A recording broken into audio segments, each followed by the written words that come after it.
Selamat siang semuanya.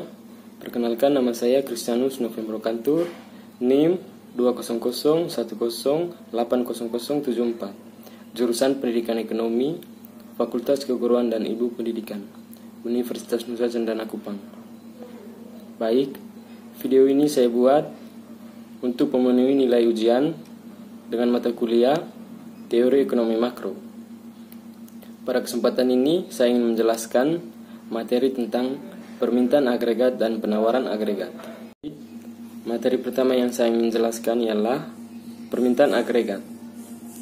Permintaan agregat adalah nilai seluruh permintaan pada seluruh jenis produk barang dan jasa yang dibuat dalam suatu periode tertentu. Nilai permintaan yang terdapat di dalam agregat ini akan dinyatakan dalam wujud nilai keseluruhan yang digunakan untuk produk barang dan jasa hingga level harga yang lebih spesifik dan pada periode waktu yang tertentu. Kurva permintaan agregat adalah grafik yang menunjukkan hubungan terbalik antara permintaan agregat dan tingkat harga. Permintaan agregat mewakili jumlah permintaan dari 4 sektor ekonomi makro, yaitu rumah tangga, bisnis, pemerintah, dan sektor eksternal. Dalam sebuah grafik, kurva permintaan agregat adalah miring ke bawah. Berikut merupakan contoh dari kurva permintaan agregat. Dari contoh tersebut, bisa saya simpulkan bahwa kurva permintaan agregat menunjukkan hubungan negatif antara ekuilibrium pendapatan nasional dengan tingkat kerja. Mengapa kurva permintaan agregat miring ke bawah? Karena konsep kemiringan kurva permintaan agregat dengan kemiringan kurva permintaan di ilmu mikroekonomi sedikit berbeda. Dalam mikroekonomi membahas individu, sedangkan dalam makroekonomi membahas perekonomian secara keseluruhan. Harga dalam mikroekonomi mewakili harga sebuah produk, sedangkan dalam makroekonomi menggunakan istilah tingkat harga untuk mewakili berbagai harga, berbagai produk dalam perekonomian. Kenaikan tingkat harga kita sebut sebagai inflasi. Dalam hal ini, indikator untuk mengukurnya adalah PDB deflator. Selanjutnya, untuk menjelaskan mengapa kurva permintaan agregat miring ke bawah, terlebih dahulu harus memecah komponennya terlebih. Kemudian, menjelaskan hubungan masing-masing komponen terhadap tingkat harga. Permintaan agregat terdiri dari 4 faktor. Yang pertama, konsumsi rumah tangga. Yang kedua, investasi bisnis. Dan yang ketiga, pengeluaran pemerintah. Dan yang terakhir, ekspor neto. Secara keseluruhan, tingkat harga berhubungan terbalik dengan komponen permintaan agregat tersebut, kecuali pengeluaran pemerintah. Yang pertama, efek tingkat harga terhadap konsumsi rumah tangga. Tingkat harga mempengaruhi kekayaan rumah tangga. Kekayaan real mereka meningkat ketika tingkat harga turun. Itu menambah daya beli mereka. Peningkatan daya beli tersebut mendorong rumah tangga untuk meningkatkan konsumsinya. Oleh karena itu, penurunan tingkat harga akan meningkatkan konsumsi rumah tangga. Yang kedua, efek tingkat harga terhadap investasi bisnis. Tingkat harga yang lebih rendah menurunkan permintaan uang. Untuk membeli sejumlah barang dengan kualitas yang sama daripada sebelumnya, pelaku ekonomi membutuhkan lebih sedikit uang. Di pasar keuangan, penurunan permintaan uang akan mendorong harga uang turun. Dan dalam ekonomi, harga ini sebuah uang adalah suku bunga. Jadi, tingkat harga yang lebih rendah akan menurunkan suku bunga. Suku bunga yang lebih rendah menurunkan biaya investasi modal, mendorong bisnis untuk meningkatkan investasi mereka. Tidak hanya itu, suku bunga rendah juga mendorong rumah tangga untuk mengajukan pinjaman baru. Untuk beberapa item seperti rumah dan mobil, rumah tangga membeli tidak secara tunai, melainkan dibiayai melalui pinjaman. Oleh karena itu, ketika suku bunga rendah, rumah tangga juga akan cenderung meningkatkan belanja beberapa barang. Efek sebaliknya juga berlaku ketika tingkat harga naik, itu mendorong suku bunga naik dan melemahkan investasi bisnis dan konsumsi rumah tangga. Sedikit catatan untuk diingat, Anda juga dapat menggunakan persamaan Fisher untuk memahami hubungan antara tingkat harga atau inflasi dengan suku bunga. Fisher mendefinisikan suku bunga nominal sama dengan tingkat inflasi tambah suku bunga real. Suku bunga nominal adalah harga yang harus Anda bayar ketika meminjam uang. Dari persamaan tersebut, kita tahu bahwa ketika tingkat inflasi naik, suku bunga nominal juga akan naik. Dan ketika turun, suku bunga nominal juga akan turun. Yang ketiga, efek tingkat harga terhadap pengeluaran pemerintah. Tidak ada korelasi antara tingkat harga dalam pengeluaran pemerintah. Pengeluaran pemerintah adalah kebijakan diskresioner dan lebih ditentukan oleh proses politik. Karena itu, kita mengklasifikasikan pengeluaran pemerintah sebagai pengeluaran otonom, yang mana nilainya tidak tergantung pada kondisi perekonomian. Dan yang keempat, efek tingkat harga terhadap ekspor neto. Ekspor neto adalah selisih antara nilai ekspor dengan nilai impor. Penurunan tingkat harga menunjukkan barang-barang domestik menjadi lebih murah. Itu menarik pembeli asing dan mendorong mereka untuk meningkatkan permintaan. Sebagai hasilnya, ekspor meningkat. Di sisi lain, penurunan tingkat barang dan jasa yang diproduksi asing menjadi kurang menarik bagi pembeli domestik. Akibatnya, impor pun berkurang. Jadi secara umum, ketika tingkat harga turun, ekspor neto akan meningkat. Sebaliknya, ketika tingkat harga. Beberapa faktor yang mempengaruhi permintaan agregat. Dalam dunia ekonomi, terdapat beberapa faktor yang mampu mempengaruhi permintaan agregat. Yang pertama, perubahan suku bunga. Naik atau turunnya nilai suku bunga mampu mempengaruhi keputusan yang dibuat oleh setiap konsumen dan para pebisnis. Menurunnya suku bunga akan berdampak pada menurunnya biaya pinjaman untuk barang yang berharga, seperti keperluan rumah tangga, kendaraan, dan juga rumah. Ketika suku bunga sedang rendah, maka perusahaan bisa mengajukan pinjaman dengan suku bunga yang lebih rendah. Hal ini cenderung akan terjadi peningkatan pada belanja modal. Sebaliknya, ketika suku bunga meningkat, maka biaya pinjaman untuk perorangan ataupun perusahaan akan cenderung meningkat juga. Dalam kondisi ini, pengeluaran yang terjadi akan cenderung menurun atau melambat. Kenaikan harga akan sangat mempengaruhi jumlah pengeluaran. Yang kedua, tingkat pendapatan dan kesejahteraan masyarakat. Saat pendapatan nasional memang sedang meningkat, maka pendapatan setiap rumah tangga akan turun atau meningkat. Di saat seperti inilah, permintaan agregat akan turun meningkat. Sebaliknya, penurunan pendapatan nantinya akan berimbas pada menurunnya jumlah permintaan agregat. Ketika suatu negara masuk ke dalam ruang resesi, maka kondisi tersebut akan sangat berdampak pada permintaan agregat. Bila masyarakat merasa kondisi ekonomi dalam negerinya sedang aman, mereka akan cenderung belanja lebih banyak, yang nantinya akan berdampak pada menurunnya tabungan mereka. Namun apabila resesi terjadi, maka masyarakat akan cenderung berupaya meningkatkan tabungannya.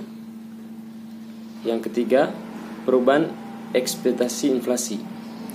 Bila suatu negara sedang mengalami peningkatan laju inflasi, maka umumnya akan terjadi pula peningkatan harga barang dan jasa dalam negeri. Bila masyarakat merasa negaranya sedang mengalami inflasi, mereka akan melakukan pembelian sebelum harga komoditas menjadi semakin tinggi. Kondisi tersebut akan menyebabkan permintaan agregat menjadi meningkat. Sebaliknya, masyarakat merasa harga komoditas akan segera mengalami penurunan dalam waktu yang dekat, maka mereka akan cenderung menunggu hingga harganya turun. Hal ini akan membuat permintaan agregat menjadi menurun juga. Dan yang keempat, perubahan nilai tukar mata uang. Nilai mata uang pun akan turut memberikan dampak besar pada permintaan agregat. Bila nilai mata uang dalam suatu negara sedang anjlok, maka harga barang tentu akan semakin mahal, khususnya barang impor. Sebaliknya, bila mata uang sedang meningkat, maka harga barang impor pun akan cenderung lebih mudah atau murah. Naik turunnya harga ini pun akan turut mempengaruhi nilai permintaan agregat. Hitung permintaan agregat. Terdapat beberapa hal yang harus diketahui dalam menghitung standar permintaan agregat, yaitu rencana biaya pengeluaran untuk produk barang atau jasa atau C, rencana pengeluaran yang digunakan untuk investasi I, pengeluaran anggaran pemerintah G, kegiatan ekspor X, dan kegiatan impor M. Berikut adalah rumusnya. AD sama dengan C tambah I tambah G tambah dalam kurung X kurang M. Berikut kita masuk ke materi yang kedua tentang penawaran agregat. Pasokan agregat atau agregat supply adalah total produksi barang dan jasa dalam sebuah perekonomian. Dalam ekonomi makro, penawaran agregat akan berperilaku berbeda. Dalam jangka pendek, very short run, jangka pendek, short run, dan jangka panjang, long run, sebagaimana tercermin dalam elastisitas kurva. Berikut merupakan contoh kurva penawaran agregat. Kurva penawaran agregat adalah representasi grafis dari hubungan antara tingkat harga dan total output barang dan jasa dalam perekonomian, menjaga faktor-faktor lain tetap konstan. Dalam bidang ekonomi, para ekonom menggunakan PDB real untuk mewakili total output dan perekonomian. Dalam periode yang sangat singkat, very short run, kurva adalah garis horizontal, sangat elastisitas. Artinya, perusahaan akan menyesuaikan output tanpa mengubah harga. Mereka hanya menyesuaikan jam kerja dan intensitas fasilitas produksi mereka dalam menanggapi perubahan permintaan. Dalam jangka pendek, beberapa faktor produksi tetap ada, biasanya modal. Kurva penawaran agregat jangka pendek, short run, agregat supply atau SRAS memiliki kemiringan ke atas yang berarti bahwa harga yang lebih tinggi akan mendorong mereka lebih banyak pasokan. Dalam jangka panjang, semua biaya input bervariasi. Kurva penawaran agregat jangka panjang, long run agregat supply atau LRAS adalah intensitas sempurna, yang berarti bahwa tingkat harga tidak mempengaruhi pasokan agregat. Tingkat harga yang lebih tinggi tidak mengubah kuantitas yang disediakan.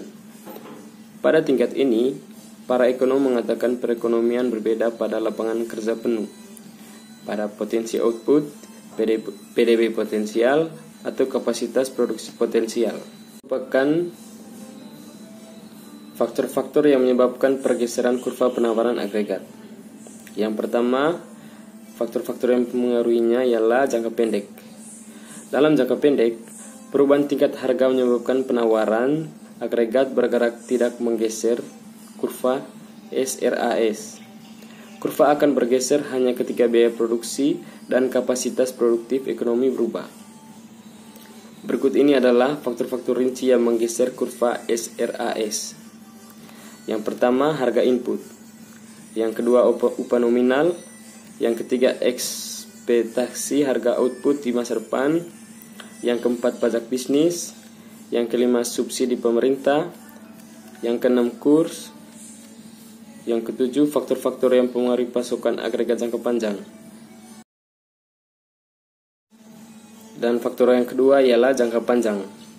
Dalam jangka panjang, ekonomi menggunakan kapasitas produksinya dan berproduksi pada output potensial. Selama periode ini, harga input menyesuaikan perubahan tingkat harga secara proporsional. Oleh karena itu, perubahan biaya produksi tidak mempengaruhi LRAS dan kurvanya. Output potensial hanya berubah ketika faktor-faktor produksi ekonomi juga berubah. Misalnya, LRAS meningkat ketika faktor produksi meningkat dalam hal jumlah atau membaik dalam hal kualitas. LRAS yang meningkat menggeser kurva ke kanan. Berikut ini adalah faktor-faktor yang meningkatkan LRAS dan menggeser kurva ke kanan. Yang pertama, peningkatan pasokan tenaga kerja. Yang kedua, peningkatan sumber daya alam. Yang ketiga, perbaikan modal manusia. Yang keempat, peningkatan modal fisik. Dan yang terakhir, teknologi lebih maju. Dari pemaparan materi tentang permintaan agregat dan penawaran agregat yang saya sudah jelaskan tadi, dapat saya simpulkan bahwa permintaan agregat adalah jumlah dari keseluruhan barang dan jasa yang diminta oleh seluruh pelaku ekonomi pada berbagai tingkat harga. Permintaan agregat digambarkan dengan kurva permintaan agregat, yang merupakan kombinasi dari tingkat harga atau P dengan output Y Pasukan agregat atau agregat supply adalah total produksi barang dan jasa dalam sebuah perekonomian. Dalam ekonomi makro, penawaran agregat akan berperilaku berbeda dalam sangat jangka pendek, very short run, jangka pendek, short run, dan jangka panjang, long run, sebagaimana tercermin dalam elastisitas kurva. Kurva permintaan agregat secara garis mewakili AD. Kurva penawaran agregat adalah representasi grafis dari hubungan antara tingkat harga dan total barang dan jasa dalam perekonomian. Menjaga faktor-faktor lain tetap konstan, dalam periode yang sangat singkat, very short run, kurva adalah garis horizontal sangat elastis, artinya perusahaan akan menyesuaikan output tanpa mengubah harga. Dalam jangka pendek, beberapa faktor produksi tetap ada, biasanya modal. Kurva penawaran agregat jangka pendek memiliki kemiringan ke atas, yang berarti bahwa harga yang lebih tinggi akan mendorong lebih banyak pasokan. Kurva penawaran agregat jangka panjang adalah inelastisitas sempurna, yaitu berarti bahwa tingkat harga tidak mempengaruhi pasukan agregat. Baik, sekian penjelasan dari materi yang saya bawakan. Semoga materi yang saya jelaskan ini bisa bermanfaat untuk kita semua. Terima kasih.